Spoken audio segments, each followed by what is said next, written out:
why don't you talk to us a little bit about what Field is and why it's such an important part of a campaign? Yeah, so field is the physical going and getting of the votes. It's persuasion and get out the vote. It's you're going to be reaching out to people and persuading them to vote for you through messaging, and then you're going to be reaching out to your supporters and turning them out to go to the polls and vote for you in your election. And you can't do this all on your own. You absolutely need you know campaign professionals and volunteers to help you. You can if you're in a very small race, if you're running for school board in a small town, you may only need a couple of volunteers, and you can train them yourself. And between the three of you, you can knock on insane numbers of doors and make tons and tons of phone calls, and that'll be enough. But that's about it, right? Even on your race, Alex, where I think what you had like 1,700 votes you won with, or am I Yeah, less than that. remembering Yeah, I mean, that we were correctly, or only that was less than 10, that, yeah, 1,400? 10, it was 10,000 registered voters in total in Yeah, South so I mean, Orange.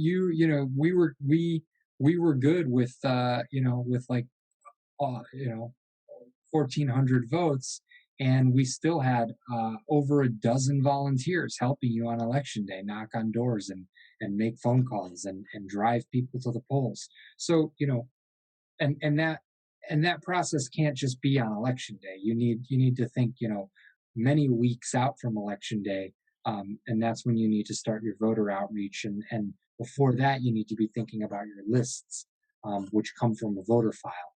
So specifically, we're going to talk about getting the voter file. We're going to talk about keeping good data practices.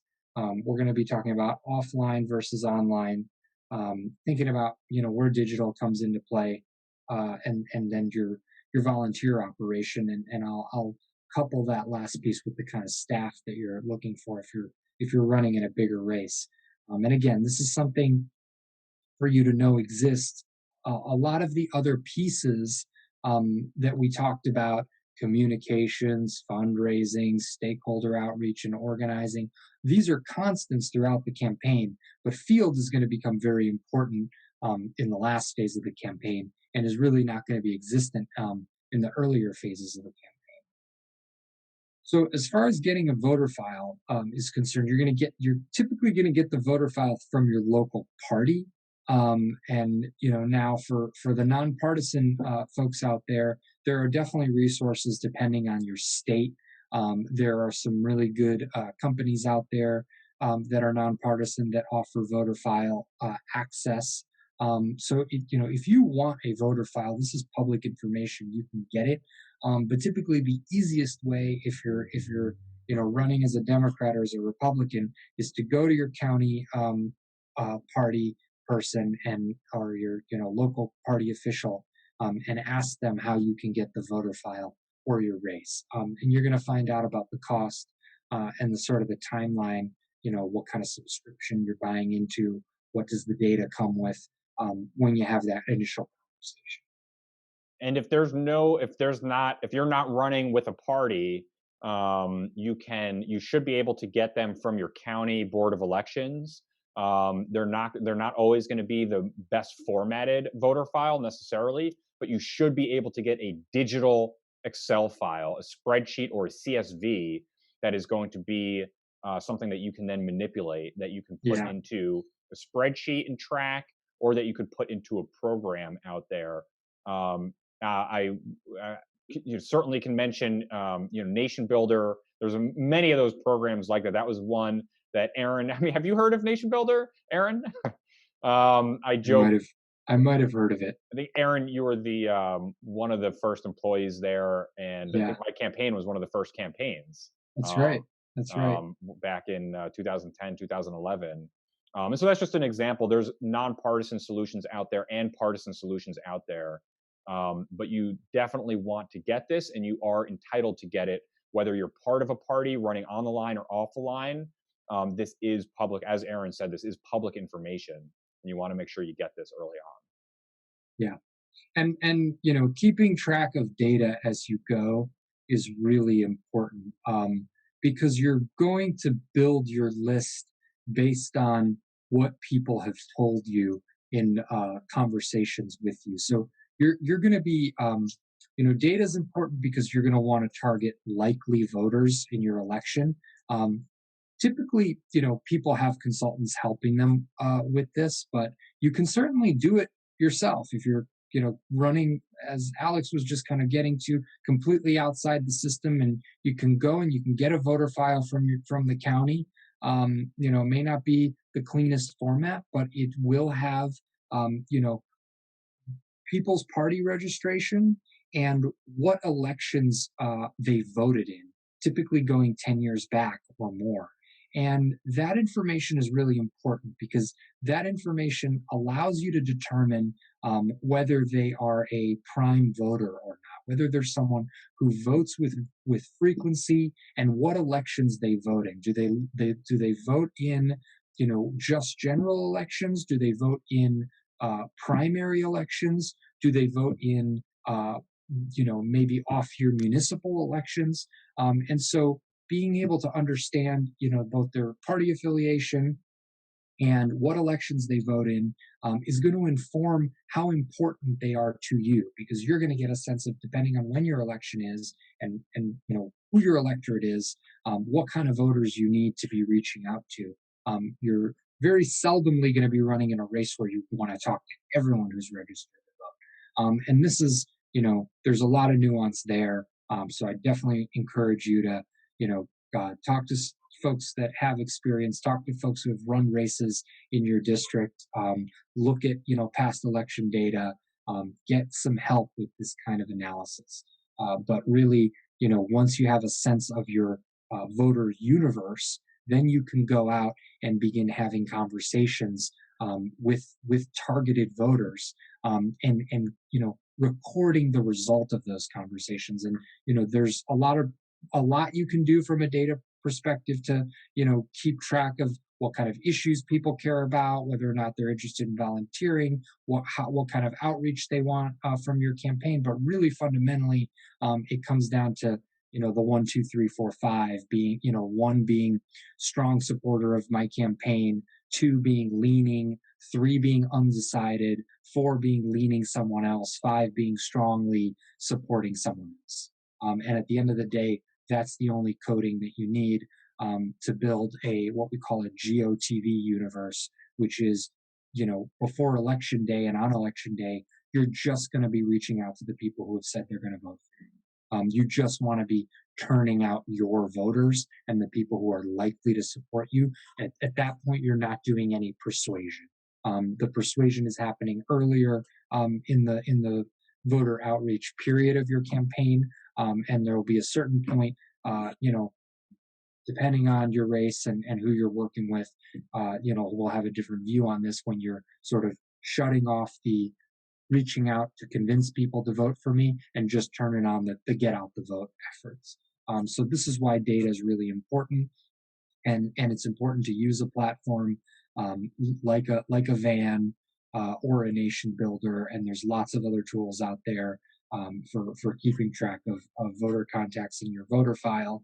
And this is actually a good segue to the next piece, online versus offline, thinking about digital.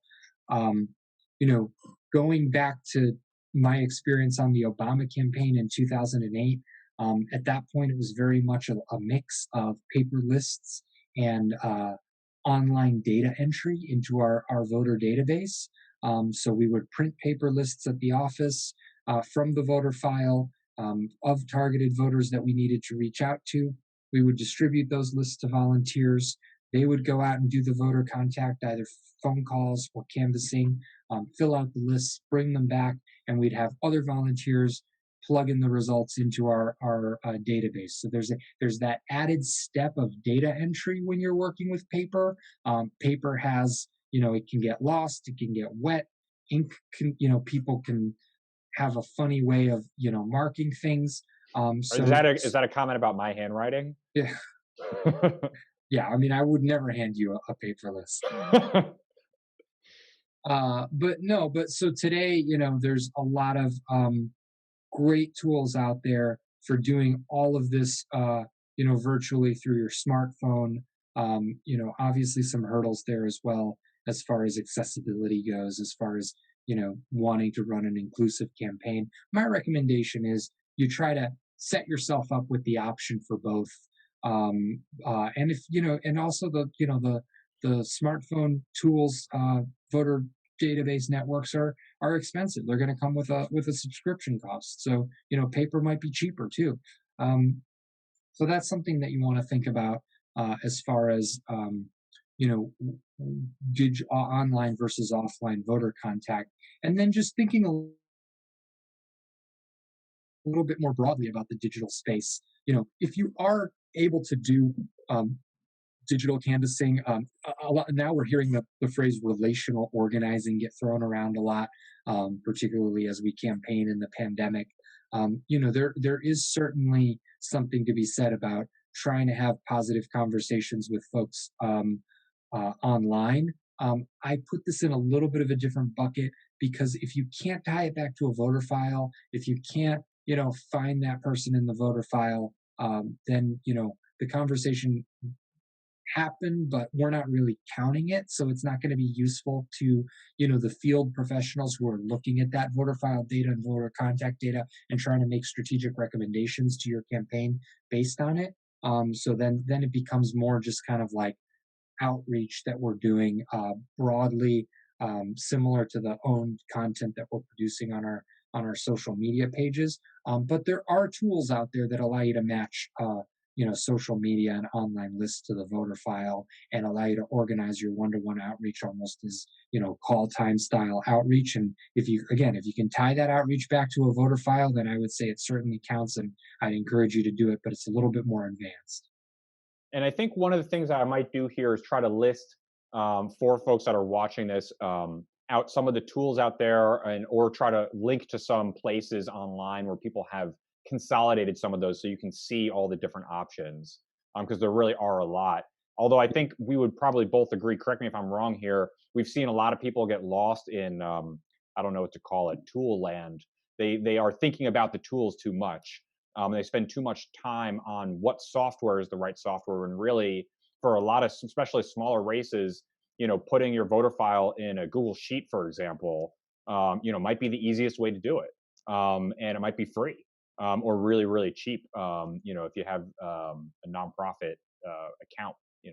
with Google, and so make sure whatever you're doing, you're matching it so that you're actually going to do the workflow that you set up. It's like Aaron said, you could have all the software, you could have all the voter, you could have all the stuff in the world, but if you're not logging the calls and there's not somebody who has the time to review that and build that back into the campaign workflow, what's the point of any of this? So make sure you're matching what you're doing to your capacity, and then you're actually implementing what you kind of lay out. And maybe one other thing too is just, on the voter contact side of things, it's funny. There's so much, even almost 10 years ago when I was running, there was so much enthusiasm about kind of campaigning online, but I don't think tell me if you disagree here. Campaigns really aren't won in that way. They're won on that contact with voters, a lot of that being one to one, a lot of that being in person, which is obviously more difficult, challenging right now. Hopefully, that will be changing, in 2021. I want to be very careful there, and not take too hard a view one way or another, because I think it really just depends on your race, Mm, and it really depends on the kind of race that you're running. I think more and more, we're seeing relational organizing, strategies take root online. We're seeing texting, tools that are mhm. allowing people to set up, text banks, volunteers. So I think that there is a lot of, a ton of online organizing that can be done that can make a huge difference. Again, it just has to be done in a smart, way that allows you to tie that to the voter file, and ensures that the conversations and the efforts are moving votes, or making votes happen. Right, right. It's all for a singular purpose. Yeah. Yeah.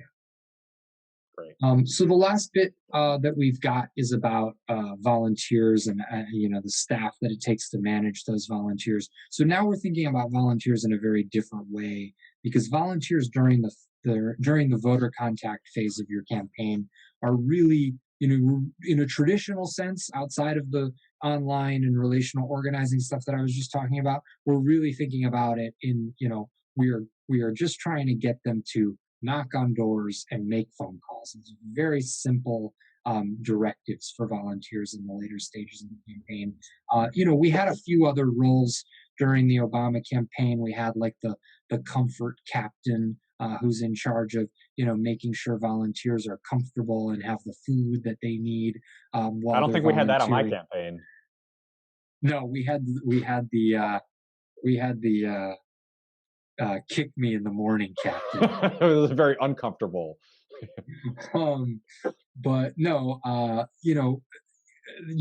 rides to the polls, right? People are always asking about driving senior citizens and people with special needs to the polls on election day. That's another good volunteer role. But the large majority of your volunteers are going to be knocking on doors and making phone calls.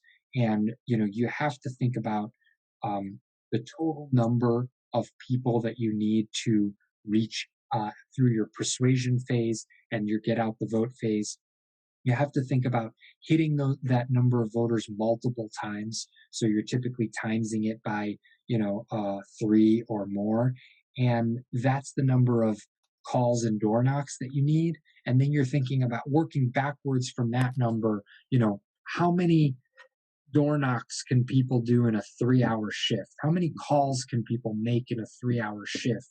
And working backwards from that number, you're generally getting a sense of how many volunteers you need in a given period. We think about recruiting for volunteers in volunteer shifts, and you want to think about your weekends and your evening times as the time where volunteers are most likely available when they're not working to volunteer for your campaign.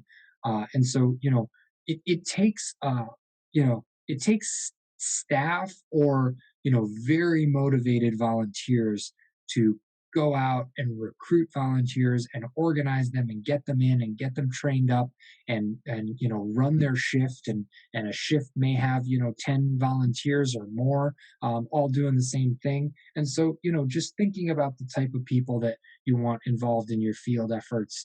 You want very people that are organized, that are disciplined, that are okay with repetitive tasks like calling to recruit volunteers or rolling up their sleeves and doing the voter outreach themselves. And you want people who are tough, and can get out there and really drive a bunch of people towards a common goal. That's great. This is a really great summary of some of the field components here. I feel like we've covered some pretty important high level pieces. We talked about the importance of getting that voter file early on, and that you as a candidate have access to that, whether you're affiliated with a party or not. That is something that you can get for free, and you can also pay for more formatted versions, more cleaner, organized ones if you want to. And the importance of using that the right way and actually tracking all of the data as you go in it, all for the purposes during that persuasion phase that Aaron was talking about, so that when you're calling people to actually go to vote for you, that you're calling the right people and you've got the biggest universe as possible of those people who are supportive of you to get out there. Talked a little bit about the different possibilities and the value of online versus offline when you are doing outreach to potential voters. And we talked about the value of how digital is going to play into that as well, and how to use volunteers as part of that process, and making sure that they are fully engaged in what you are in what you're putting together on the campaign side. So there's a lot of different pieces to this. All of what we've covered so far is really an overview. Each of these topics we could do hours on each of them, and so hopefully this is a little bit to help get you set up so far to engage in these areas. Before we move on from field, was there anything else that you wanted to say about field, Aaron? Anything that we missed here? Okay, Nope. cool. So next we're going to talk a little bit about managing the campaign.